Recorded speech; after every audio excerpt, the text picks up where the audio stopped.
Welcome to the Cambridge Financial Podcast with Bert Salazar, CEO at Cambridge Financial Partners, LLC. This podcast is all about tax-preferred retirement planning, economics, financial risk management, and achieving a risk-free and successful financial life. Now, your host, Bert Salazar. Bert Salazar. Bert Salazar.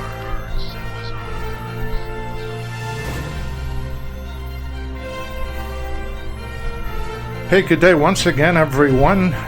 This is episode 130 of your Tax-Free Life podcast, and the title for this episode, it's the fourth quarter of 2020, Now What?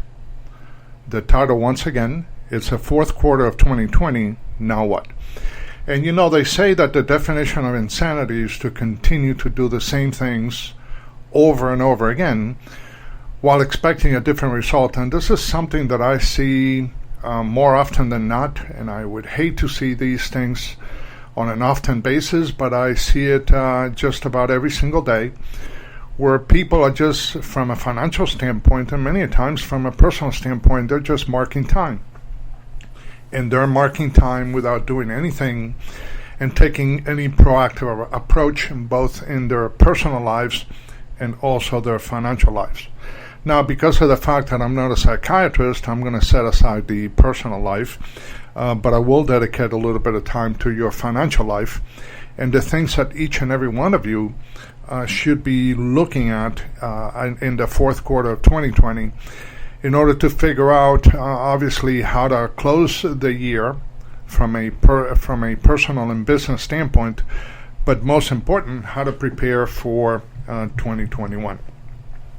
So because of the fact that we're so early in the fourth quarter of 2020, you have a little bit of time on your side of the ledger. And one of the things that I would recommend for all of you is, number one, to do an end-of-year income forecast. So is your income in 2020 similar to the 2019 income and the taxes that you paid at that time? Are you foreseeing any bonuses being paid to you in 2020?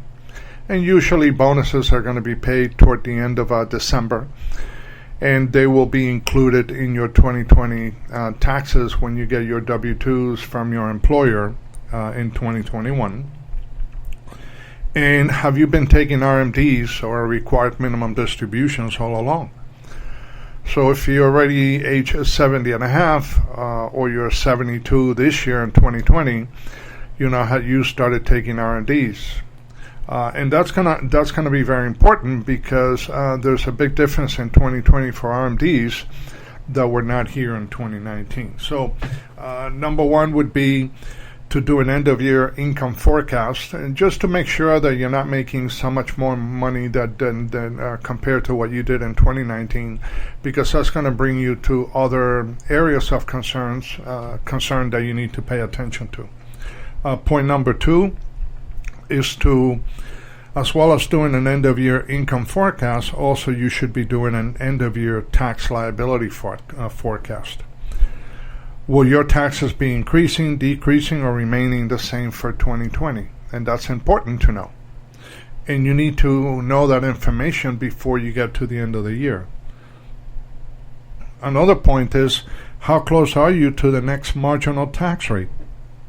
For those of you that may not know this, under the Tax Cuts and Jobs Act, there are actual 7 marginal tax rates. You have the 10%, the 12%, the 22%, the 24%, the 32%, the 35%, and last but not least, the 37%. So you have to know how close you are to the next marginal tax rate. Because if you have several $1,000s remaining before you get the next marginal tax rate, well, there may be some opportunities that you have this year that you may not have next year. So you have to know where you're at, where you're situated from a taxable standpoint now in 2020. Because then the next question will be, well, if you still have quite a ways between one marginal bracket and the next marginal bracket, the next higher marginal bracket, then do you have room for a Roth conversion? So if you have traditional accounts of 401ks, 403bs, IRAs that you haven't done much with for many years, other than allow the money to accumulate on a tax-deferred basis, which also is going to be increasing your tax liabilities in the future, do you have the ability in 2020 to perhaps do a conversion on a portion of that money, as long as you know what the tax liability is going to be for 2020 on that conversion, and then have that money grow on a tax-preferred basis for you and your family for the rest of your life? So then the point number 3 that brings me to, other than point number 1 and 2, which was the end-of-year income forecast and the end-of-year tax liability forecast, is, what are the benefits of a Roth conversion in 2020?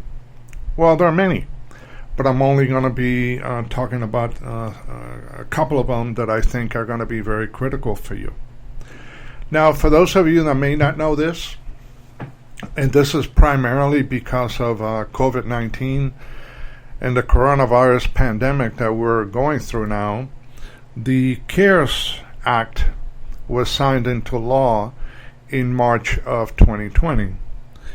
And one of the major areas of the CARES Act is that there was no RMD, no required minimum distribution for 2020. So if you were one of those Americans that were taking your required minimum distributions, whether you needed the money or not, because the IRS was forcing you to do so, because of the pandemic, the government went ahead and put a stop on that RMD for 2020.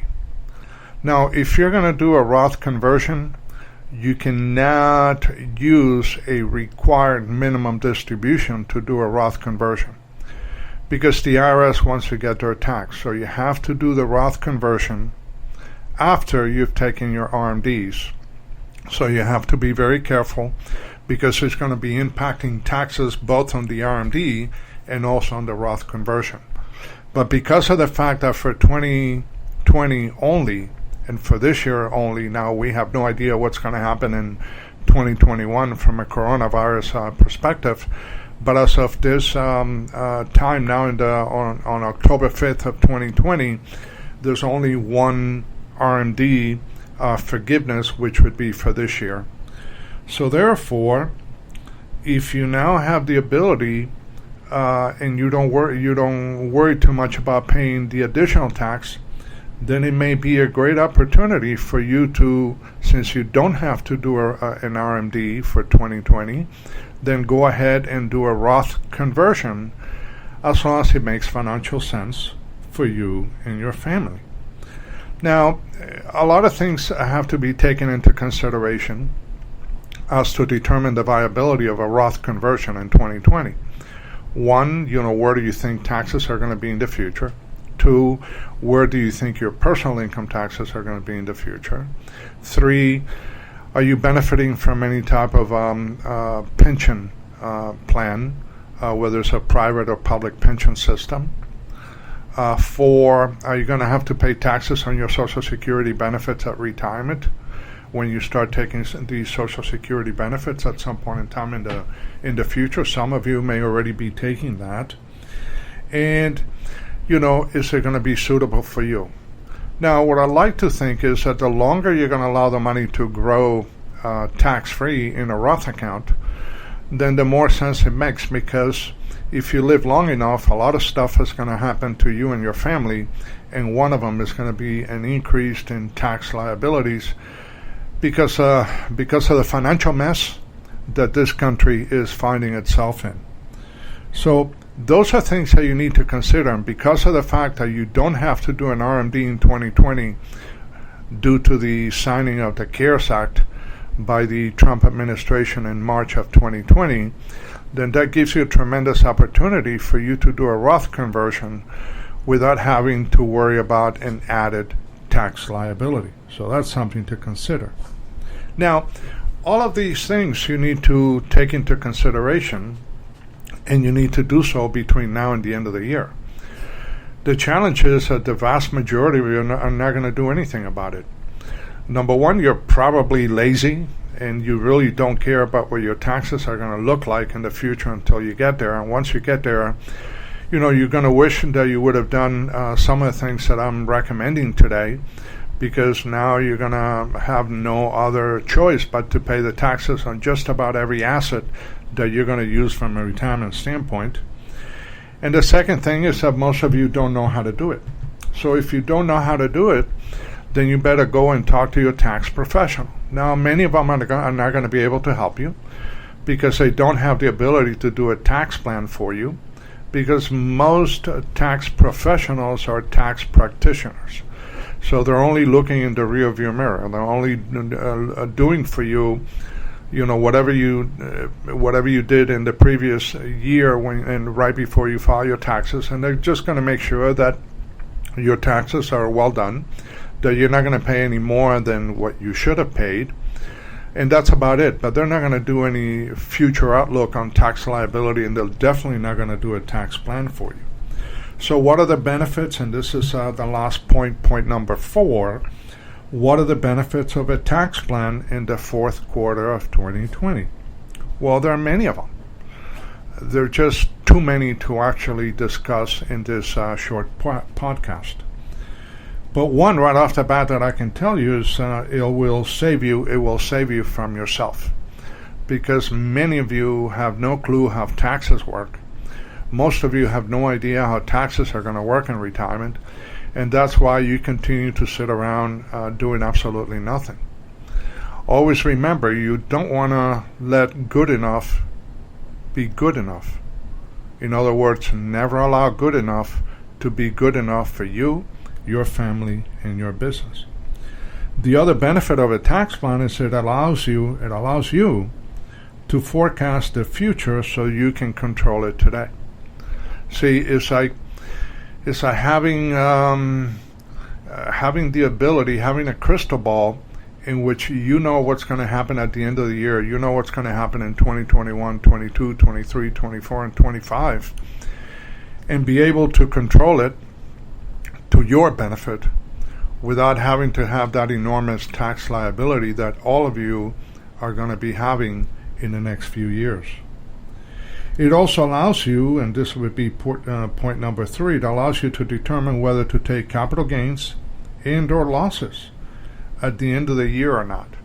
So if you're getting closer to the end of the year and you know what your income forecast is going to be through the end of the year, especially if you are someone that is receiving bonuses on an ongoing basis, and you also know what your tax liability forecast is, and you know how far you are from the next marginal tax rate, now you have all kinds of planning opportunities, because now you can determine whether to take a capital gain or a capital loss at the end of the year. So for instance, if I want to do a conversion of $25,000, $30,000, $40,000, $50,000 out of my traditional IRA, 401k, or 403b account, or any other type of deferred account, and I want to convert that to a Roth, I got to factor in the fact that I'm going to have to pay taxes on that conversion in 2020. But if I know what the tax liability is going to be, what if I have some capital losses in some stocks that I haven't, or mutual funds that I haven't sold yet? Perhaps I could sell those in 2020. I can sell them now in the fourth quarter, knowing that I'm going to be taking a capital loss liability, and that's going to help me offset any additional taxes, hopefully at least a portion of it, on any additional taxes that I may have to pay based on the Roth conversion.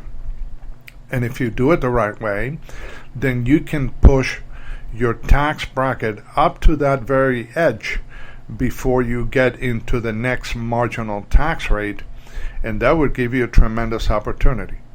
Now, many times I have clients of mine that are in the 22% tax bracket, and they don't care if they need to go above the 22% to the 24%, because if they open it up into the 24% tax bracket, now they have a tremendous amount of flexibility in moving more and more money to a Roth, and the only difference is going to be 2 percentage points from 22% to 24%.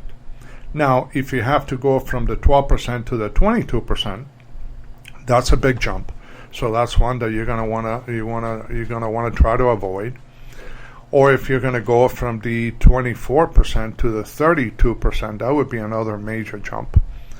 But from the 22 to the 24% is not a big deal at all whatsoever, especially from an economic standpoint. So those of you that are making money today and are just sitting idling, not doing anything, start paying attention and start to consider doing a tax plan. Because if you do a tax plan, then you can forecast what's going to happen in 2021 for 2020 and what you can do today in order to minimize those tax liabilities while you're maximizing those Roth conversions that now will give your money the ability to grow tax-free for the rest of your life. And not only that, you're not going to be obligated to have the 70.5 rule or the 72-year rule, RMD, when you get to those ages, because Roth conversions are not under those required minimum distribution rules, and you can allow the money to continue to grow on a tax-free basis for many, many, many years to come. So for those of you that have any additional questions and you want to pick my brains, please feel free to call me. You can reach out to me at area code 786-766-1042. You can also send me an email at Bert, B-E-R-T, at bertsalazar.com, bertsalazar.com. And always remember that my goal for you, for your family, and for your business, besides saving you from yourself, is to hopefully get you to a point where you can see things from a different perspective. Because when you see things from a different perspective, the things that you see are going to start changing rapidly in front of your eyes. So I hope you enjoyed this short podcast. Hope you have a great week, and I'll talk to you again next week. Take care. Have a great day. Bye-bye.